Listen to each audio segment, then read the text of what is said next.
Hello friends, मैं रमेश आपका हार्दिक स्वागत करता हूं मेरे यूट्यूब चैनल पर जिसका नाम है रमेश मैथ पॉइंट। और अब हम बात करने वाले हैं परसेंटेज के सेकंड लेक्चर में, जिसमें हमने कल पिछली वीडियो में बात की थी कि परसेंटेज क्या होता है, परसेंट को कैसे हम फ्रैक्शन में बदलते हैं, कैसे एक फ्रैक्शन को परसेंट में बदलते हैं। और आज हम चलते हैं उसी में आगे बढ़ते हैं। तो उसका पहला कॉन्सेप्ट है कि परसेंटेज में कि पहला कॉन्सेप्ट ये दिया गया कि ए का बी परसेंट होता है, ए का बी परसेंट होता है, वो इक्वल होता है बी का ए परसेंट। ये दोनों की वैल्यू एक ही आएगी। यहां से आप इसको हल करेंगे तो ए बी बटा 100 आएगा, क्योंकि परसेंट को उठाएंगे तो बटे 100 लगाएंगे। और यहां से इसको हल करेंगे तो बी ए बटा 100 आएगा, जो कि दोनों इक्वल हैं। दोनों मान क्या है? इक्वल हैं। अर्थात आप परसेंट को यहां से यानी ए इंटू बी परसेंट है, तो आपको आवश्यकता पड़ने पर इस परसेंट को उठाकर आप इसके साथ भी लगा सकते हैं, यानी ए परसेंट इंटू बी भी लिख सकते हैं। इससे कोई फर्क नहीं पड़ता क्वेश्चन पर। क्वेश्चन को आसानी से सोल्व किया जा सकता है। जैसे कि मैंने मान लो एक एग्जांपल लेता हूं, मुझे निकालना है 50 का 20%। तो दोस्तों ये कितना होगा? 50 इंटू 20 का मतलब होगा 1/5, यानी कितने के बराबर आएगा? ये 10 के बराबर आएगा। यदि मैं इसी को ऐसे कर दूं 50% इंटू 20, तो भी वही आएगा। 50% का मतलब होता है 1/2 और इंटू 20 है, तो ये कितना आएगा? 10 आएगा। इससे परसेंटेज को ए और बी के साथ कन्वर्ज करने पर कोई फर्क नहीं पड़ता है, आंसर वही रहेगा, उससे कोई प्रभाव नहीं पड़ेगा। तो हम चलते हैं सेकंड कॉन्सेप्ट पर। और सेकंड कॉन्सेप्ट हमारा है ए का बी कितना परसेंट है। किसका? ए का। कौन? बी कितना परसेंट है। तो बेटा बी किसका परसेंट पूछ रहा है? ए का परसेंट, यानी किसके सापेक्ष निकलेगा? बी ए के सापेक्ष गणना करनी है कि बी ए का कितना परसेंट है। इसलिए हमारे लिए बेस वैल्यू कौन रहेगी? ए रहेगी। अर्थात बी का ए आधार कौन रहेगा? ए। और इंटू में क्या आएगा? 100 आएगा। अर्थात ए को आधार मानकर बी के बारे में बताना है कि वो कितना परसेंट है। किसका? ए का। जैसे मैं फॉर एग्जांपल लिखूं कि 50 का कितना परसेंट है, कितना परसेंट है। तो दोस्तों यहां से आपको निकालना पड़ेगा कि 20 किसका? 50 का। तो इसका आधार क्या रहेगा? 50 रहेगा। हम बिंदु से बिंदु काट देंगे, यानी यहां से आएगा 2/5। आप चाहो तो इसको मल्टीप्लाई 100 कर दो, या आप सीधा जानते हैं 2/5 की वैल्यू 40% होती है। ये 5 इससे कटेगा 20 बार, और 20 दूनी 40% इसकी वैल्यू आएगी। अर्थात हमें किसी भी लाइन में ऐसा शब्द एक अलग का है ये लगा हुआ मिले किसी शब्द के किसी अंक के पहले, तो वो हमेशा बेस वैल्यू होगा। वो उसका क्या होगा? Base value. अगला कॉन्सेप्ट देखते हैं। इसने बोला ए का ए का 20 से परसेंटेज क्या है। ए का 20 से परसेंट क्या है, यानी हमें ये बताना है कि हमें एक के बारे में चर्चा करनी है कि वो बी से क्या रिलेशन रखता है। अर्थात बेस वैल्यू कौन रहेगी? बी रहेगी दोस्तों। तो यहां से आएगा ए अपॉन बी इंटू 100%। जैसे मैंने बोला कि 18 का 36 से प्रतिशत कितना है। 18 का 36 से प्रतिशत कितना है। तो दोस्तों यहां 18 के बारे में पूछा जा रहा है कि उसका 36 से प्रतिशत कितना है। तो दोस्तों बेस वैल्यू ये रहेगा। बेस वैल्यू कौन रहेगा? 36। तो आपका आंसर आएगा 18 बटे बेस में कितना आएगा? 36। 18 का भाग इसमें 2 बार जा सकता है, तो 1/2, और 1/2 की वैल्यू कितनी होती है? 50%। यानी इस प्रश्न का जो उत्तर आएगा वो 50% के बराबर होगा दोस्तों। अगला ऑप्शन, अगला एक कॉन्सेप्ट देखते हैं। अगला कॉन्सेप्ट है कि ए का बी परसेंट कितना होगा। तो दोस्तों अगर हमें बी के साथ परसेंटेज लगाए तो इन दोनों का मल्टीपल होगा, और इससे हम लिख सकते हैं A B upon 100। A B upon 100, क्योंकि परसेंट रहेंगे तो बटे में क्या आएगा? 100 आएगा। जैसे आपको मान लो इसका निकाल दिया कि 48 का 16 सही 2/3% कितना होगा, इसका मान निकालना है। दोस्तों हम जानते हैं 16 सही 2/3 की वैल्यू फ्रैक्शन क्या होती है? 1/6। तो हम इसको ऐसे निकाल सकते हैं 48 का 1/6। तो आप कहेंगे सर 6 से 48 8 बार कटेगा, तो इसका फ्रैक्शन वैल्यू क्या आएगा? 8 आएगा, यानी इसका फ्रैक्शन वैल्यू कितना आ जाएगा 8, सॉरी इसका आंसर कितना आ जाएगा 8 आ जाएगा। तो दोस्तों ये थे हमारे कुछ कॉन्सेप्ट और कल हमने बेसिक पढ़ा। तो अब हम चलते हैं इसके एग्जांपल्स पर। तो मैं आपको इसका पहला एग्जाम्पल यहाँ पर क्या है कि 270 का 120% प्लस 770 का 18.18% कितना होगा। दोस्तों सबसे इंपॉर्टेंट चीज यहाँ पर क्या है कि आपको ये बताना कि ये 120% का फ्रैक्शन क्या होगा और इस 18.18% का फ्रैक्शन क्या होगा।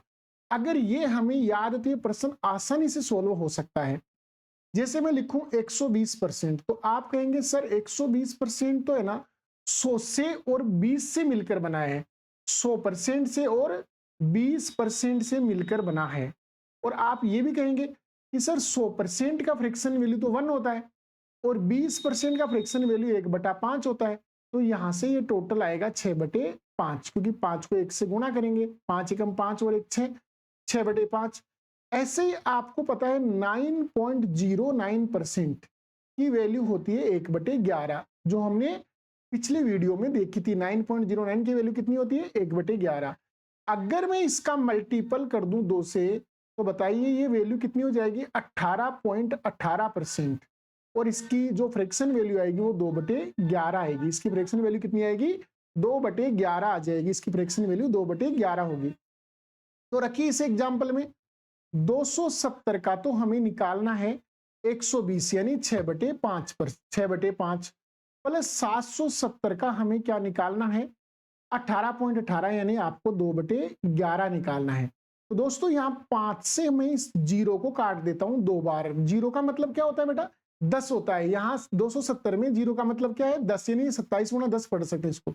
तो मैं इसको गुणा करता हूं 27 को गुणा किया 2 से 54 और 54 का भाग 6, यानी 54 का मल्टीपल 6, 54 6 324, 54 6 324 आएगा। प्लस यहां से 11 से इसको काटेंगे 70 बार कटेगा और 70 को 2 से मल्टीपल करेंगे 140। दोस्तों इन दोनों का योग करेंगे तो 300 प्लस 100 तो हो जाएगा 420, 24 प्लस 40 हो जाएगा 64, यानी इसका उत्तर आएगा 464। यानी आंसर आएगा ऑप्शन नंबर 4। ऑप्शन नंबर 4 इसका करेक्ट आंसर होगा। तो चलते हैं हम अगले एग्जाम्पल में। अगला एग्जाम्पल आपकी ये है स्क्रीन पर, इसे आप हल कीजिए एक बार। आपको दिया जा रहा है 20 सेकंड का समय, आप इसे कीजिए बेटा। प्रश्न वही है कि आपको 22.22% की वैल्यू याद होनी चाहिए। 16 से 2/3% की वैल्यू अगर आपको फ्रैक्शन में याद है तो आप इस प्रश्न को आसानी से कर सकते हैं। तो मैं आपको बता देता हूं कि 22.22 क्या होता है। बोलो 11.11 क्या होता है। तो आप कहेंगे सर 11.11 तो 1/9 होता है। तो बताइए इसका डबल अगर हम कर देंगे तो कितना आ जाएगा 2/9 आ जाएगा। 22.22% किसके बराबर आ जाएगा।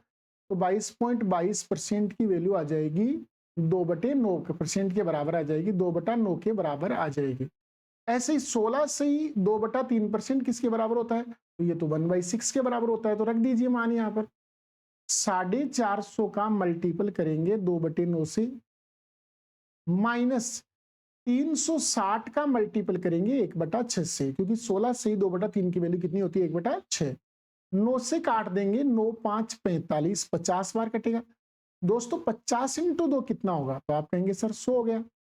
6 से हम 360 को काटेंगे 60 बार कटेगा। तो दोस्तों 60 इंटू ये कितना होगा। तो आप कहेंगे सर 60 हो गया। तो ये कितना आया 40। तो इस प्रश्न का राइट आंसर होगा option number 3, 40 will be correct answer. तो दोस्तों हम चलते हैं आगे ऐसे प्रश्नों में। और अगला हमारा प्रश्न है 62.5 का 448% और 125 का है 24%, और हमें वैल्यू बतानी है कि इसका मान कितना होगा। अब हमें यहाँ पर फर्स्ट कॉन्सेप्ट है वो अपना यूज करना पड़ेगा, क्योंकि हम जो ये वैल्यू है वो जानते नहीं है कि ये कितना आएगा। क्योंकि हमें 62.5% का मान तो पता होता है, लेकिन 448 का मान थोड़ा सा कठिन भिन्न हो जाएगी। तो मैं इसको ऐसे बदल सकता हूं कि 448 इंटू 62.5%, क्योंकि अभी हमने कॉन्सेप्ट पढ़ा था कि आप ए और बी के साथ किसी के साथ भी परसेंटेज इंटरचेंज कर सकते हैं, कोई फर्क नहीं पड़ेगा। आप इसे भी ऐसे लिख सकते हैं कि 24 इंटू 125%। तो आप कहेंगे सर बिल्कुल ऐसा रख सकते हैं, क्योंकि ए का बी परसेंट उतना ही होता है जितना बी का ए परसेंट होता है। अब बताओ 448 है और हमें निकालना है 62.5% का वैल्यू फ्रैक्शन, और ये होता है 5/8। क्योंकि दोस्तों 12.5% की वैल्यू क्या होती है, तो आप कहेंगे सर 12.5 पर तो 1/8 होता है। अगर मैं इसको 5 से मल्टीपल कर दूं तो बताइए 12.5 का 5 गुना कितना होगा, 62.5 होगा। तो यहां से ये कितना आ जाएगा, 5/8 आ जाएगा। प्लस ये है 24 इंटू 125% किसके बराबर होगा, तो आप कहेंगे सर 125 है ना, वो 100 + 25 से बना है, और 100 की वैल्यू होती है 1 और 25 की होती है 1/4। तो 4 एकम 4 प्लस 1 यानी 5/4, यानी इसका फ्रैक्शन क्या आएगा, 4/5 आ जाएगा। ये अपना आ गया 24। तो 24 को हम क्या लिख सकते हैं, यहां से 125 को हम क्या लिखेंगे, तो यहां से 125 का मतलब होता है 1 + 1/4। तो यहां से 4 + 1 कितना हो गया, 5/4। तो इसको जगह हम 5/4 लिख सकते हैं। मैं इसको यहां से 8 से काट देता हूं, तो 8 × 5 = 40, 8 × 6 = 48। 56 को 5 से गुणा करेंगे तो ये 280 आएगा। प्लस 4 को 24 से काटेंगे, 6 बार कट जाएगा, 5 × 6 = 30 आएगा। यानी ये आपका टोटल जो वैल्यू आया वो कितना आया, 310 आया। तो इसका करेक्ट आंसर कितना होगा दोस्तों, 310 इसका करेक्ट आंसर होगा। तो चलते हैं हम अगले एग्जाम्पल पर। अगला एग्जाम्पल हमारा है 1 घंटा 20 मिनट 8 घंटे का कितना परसेंट है। तो दोस्तों 1 घंटा और 20 मिनट को हमें कन्वर्ट कर लेना है पहले, सबसे पहले मिनट में। इसको पूरे को मिनट में बना लीजिए। तो दोस्तों ये कितना हो जाएगा, 80 मिनट हो जाएगा। कितना हो जाएगा, 80 मिनट हो जाएगा। ये 80 मिनट के बराबर आ जाएगा। इसका वैल्यू कितना आ जाएगा, 80 मिनट। और अब 8 घंटे को भी आप बदल दीजिए किसमें, मिनट में। तो 8 घंटे का मतलब हो जाएगा कितना, तो आप कहेंगे सर 1 घंटे में 60 मिनट होते हैं, तो 8 × 60 यानी 480 मिनट हो जाएगा। ये कितना हो जाएगा, 480 मिनट। तो अब दोनों का इकाई सेम हो चुका है, तो अब हम इस प्रश्न को आगे हल कर सकते हैं। तो बताइए यहां किसने पूछा, इसने कि 1 घंटा और 20 मिनट किसका, 8 घंटे का। यानी कि हमें बेस किसको रखना है, 8 घंटे को। तो हमारा उत्तर होगा 80 मिनट है वो 480 का कितना परसेंट होगा। 0 से 0 कट गया, 8 से 1 बार कटेगा, 8 से 48 6 बार कटेगा, 1/6। और 1/6 की वैल्यू होती है 16 सही 2/3%, या इसी को हम 16.66%। यानी ऑप्शन नंबर 3 इसका करेक्ट आंसर होगा। ऑप्शन 3 इसका क्या होगा, करेक्ट आंसर होगा। चलिए दोस्तों अगले एग्जाम्पल पर। अगला हमारा एग्जाम है कि 25 ml का कितना परसेंट 1 लीटर होता है। 25 ml का कितना परसेंट क्या होता है, 1 लीटर के बराबर होता है। तो दोस्तों सबसे पहले तो हमें यह देखना है कि यहां कन्वर्ट कैसे होगा। 25 ml दे रखा है और यहां 1 लीटर दे रखा है। तो दोस्तों हम 1 लीटर को चेंज कर सकते हैं। बोलो 1 लीटर में कितना ml होता है, तो आप कहेंगे सर 1 लीटर बराबर होता है 1000 ml। 1 लीटर बराबर क्या होता है, 1000 ml होता है। तो हमें बोलता है कि 25 ml का 1 लीटर कितना परसेंट है। इसका मतलब हमें 25 को आधार मानकर बताना है। तो 1 लीटर यानी कि 1000 ml, इसको आधार मान के 25 ml को आधार मान के कितना परसेंट होगा, तो इंटू 100 आएगा। 25 का भाग 100 में कितनी बार चला जाएगा, 4 बार जाएगा। तो ये कितना आएगा, 4000%। यानी इस प्रश्न का जो आंसर होगा वो कितना होगा, 4000% इसका करेक्ट आंसर होगा। अगले एग्जाम्पल पर चलो दोस्तों। देखो 250 वर्ग मीटर का 1 हेक्टेयर से कितना परसेंट है। फिर वही बात आ गई कि यहां हमें यह पूछ लिया कि 250 जो वर्ग मीटर है का किससे 1 हेक्टेयर से परसेंट क्या है। तो बताओ यहां 1 हेक्टेयर क्या हो गया, इसका बेस हो गया। इसका बेस क्या रहेगा, 1 हेक्टेयर रहेगा, क्योंकि इसके साथ से लगा, इससे इसका रिलेशन पूछा है। लेकिन उससे पहले हमें यह बताना होगा कि 1 हेक्टेयर में वर्ग मीटर कितना होता है, क्योंकि दोनों की इकाई क्या करनी पड़ेगी, सेम। तो दोस्तों 1 हेक्टेयर ये आपका 10,000 वर्ग मीटर के बराबर होता है। 1 हेक्टेयर किसके बराबर होता है, 10,000 वर्ग मीटर के बराबर होता है। ऐसे आपका 1 एयर होता है ना, एयर वो होता है 100 वर्ग मीटर के बराबर। तो हमें क्या बताना है, 1 हेक्टेयर से प्रतिशत किसका, 250 का। तो हम लिखेंगे 250 का 1 हेक्टेयर से। तो 1 हेक्टेयर कितना है, 10,000 इंटू 100। देखो यहाँ 3 बिंदु कैंसिल हो गई, एक बिंदु नीचे बच रही है, तो ऊपर दशमलव लग जाएगा, यानी 2.5%। यानी इसका जो परसेंटेज वैल्यू कितना आएगा, 2.5%। यानी option number 2 will be correct answer होगा इसका। नेक्स्ट एग्जांपल देखते हैं दोस्तों इसका। 1 डेकामीटर का 5 डेसीमीटर कितना परसेंट है? यानी हमें वही बताना है कि 1 डेकामीटर है, वो 1 डेकामीटर है, ये किसका 5 डेसीमीटर कितना परसेंट होगा, किससे? 1 डेकामीटर से। तो बताओ 1 डेकामीटर इसका क्या होगा? बेस वैल्यू बनेगा। इसका बेस वैल्यू कौन बनेगा? 1 डेकामीटर। लेकिन पहले हमें डेकामीटर को किस में बदलना पड़ेगा? डेसीमीटर में बदलना पड़ेगा। अब दोस्तों एक जो डेसीमीटर डेकामीटर होता है, डेकामीटर, ये डेसीमीटर में चेंज होगा तो 100 डेसीमीटर आएगा। कितना में से आएगा? 100 डेसीमीटर आएगा, क्योंकि 1 डेकामीटर में 100 10 तो होती है मीटर, और 1 मीटर में 10 क्या होती है? डेसीमीटर। तो ये टोटल 100 डेसीमीटर के बराबर होगा। तो अब इस प्रश्न का उत्तर क्या होगा कि 5 डेसीमीटर का 1 डेकामीटर, 1 डेकामीटर का मतलब क्या होता है? 100 से परसेंट बताओ, तो इंटू 100, 100 से 100 कैंसिल हो जाएगा। इस प्रश्न का उत्तर क्या होगा? 5%। 5% इस प्रश्न का क्या आएगा? करेक्ट आंसर होगा। तो दोस्तों चलते हैं एक एग्जाम्पल और देखते हैं इसी का। एग्जाम्पल है 74 का 64% प्लस 37 का 72%। ये एग्जाम्पल अभी एसबीआई के अंदर पूछा गया था, तो इसका एग्जाम्पल हम सोल्व करते हैं। मैंने इसको ऐसे लिख दिया, 74 का 64% प्लस 37 का 72%।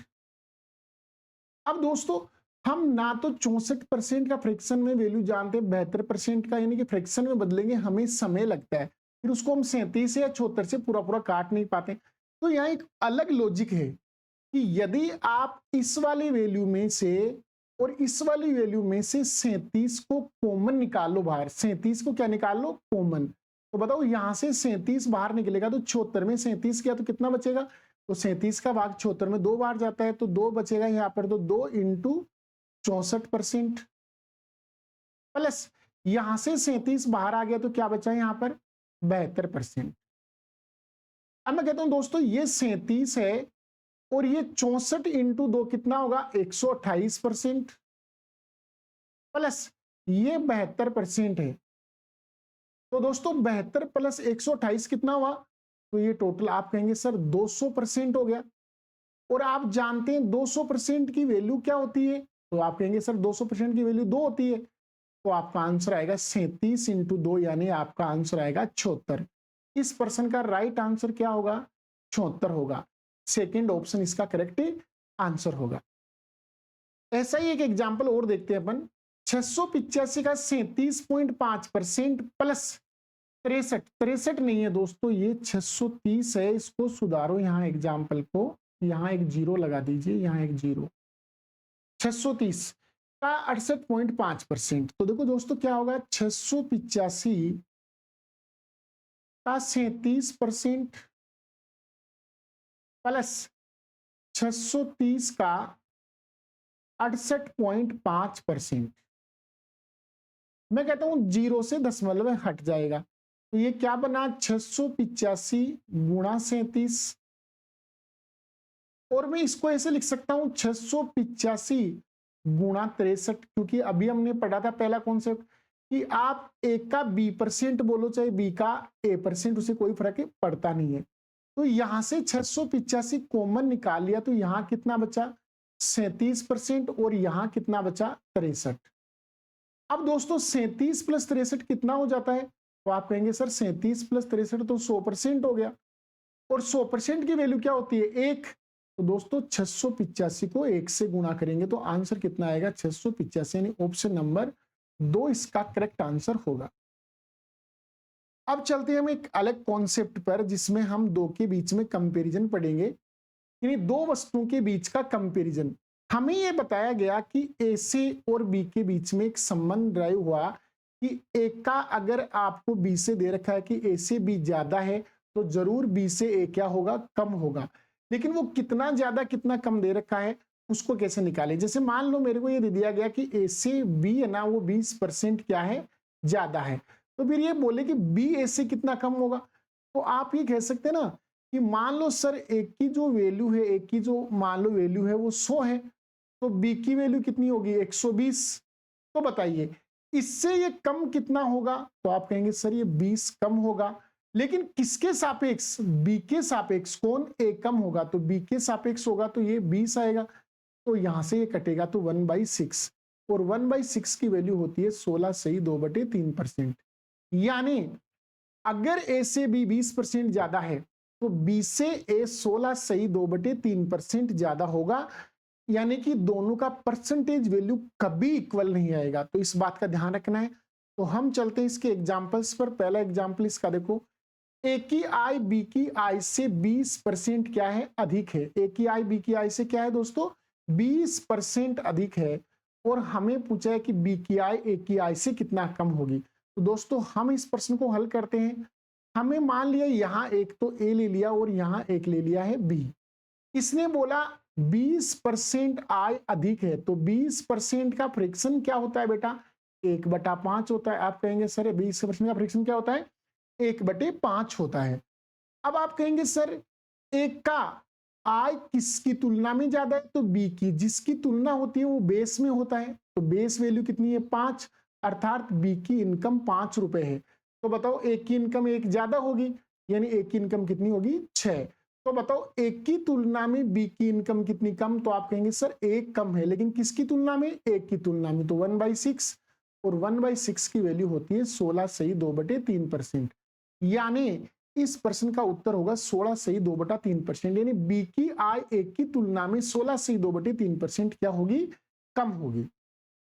अगला एग्जांपल लेके चलते हैं, ए की आय बी की आय से 40% अधिक है, तो बताओ बी की आय से कितना परसेंट कम होगी। तो उसी तरीके से फिर से हमें हल करना है। एक जगह हम क्या मान लेते हैं, ए ले लेते हैं, और एक स्थान पर हम ले लेते हैं बी, और हमें बताया गया है कि 40% है इनकम ज्यादा। 40% का फ्रैक्शन होता है 2/5। अगर यहां 2 है, अब बताओ ए की आय किसकी तुलना में, बी की तुलना में, अर्थात बेस में बी होगा। तुलना बी से हुई है तो बेस में बी होगा, तो बी की वैल्यू कितनी 5, बी ने 5 कमाए, ए ने 2 ज्यादा कमाए, यानी कितने कमाए 7 रुपए कमाए। तो बताओ एक की तुलना में बी ने कितने कम कमाए, तो आप कहेंगे सर 2 रुपए कम कमाए इसने। किसकी तुलना में, एक की तुलना में, तो 2/7। अब आप इस 2/7 को ऐसे भी तो लिख सकते हो 2 इंटू 1/7, ठीक है। तो ये आपका जो आंसर बनेगा वो होगा 2 इंटू 1/7 का फ्रैक्शन वैल्यू मैंने आपको कल बताया था, वो आपने पढ़ा भी होगा। कितना होता है 14 सही 2/7%, 14 सही 2/7% इसका फ्रैक्शन वैल्यू होता है। तो दोस्तों ये इससे मल्टीपल होगा, तो आंसर कितना आएगा 28 सही 4/7%। आंसर कितना आएगा 28 सही 4/7%। ऑप्शन नंबर 3 इसका क्या होगा, करेक्ट आंसर होगा। चलते हैं हम अगले एग्जाम्पल पर, और अगला एग्जाम्पल है कि पी की आयु क्यू की आयु से 12.5% कम है। यानी यहां जो पर्सन है वो है पी और क्यू, यहां 2 पर्सन है पी और क्यू है, और यहां 12.5% कम बताइए इनकम। 12.5% क्या बताइए, कम, तो माइनस मान लेंगे। 12.5% का फ्रैक्शन होता है 1/8, यानी फ्रैक्शन कितना होता है 1/8। अब इसने कहा कि पी की आयु किसकी तुलना में, क्यू की, तो तुलना क्यू से हो रही है, तो ये वैल्यू किसकी है, क्यू की है। तो क्योंकि अगर मान लो आयु 8 वर्ष है, तो आपके पी की आयु 1 वर्ष कम होगी, यानी वो कितनी होगी 7 वर्ष का होगा।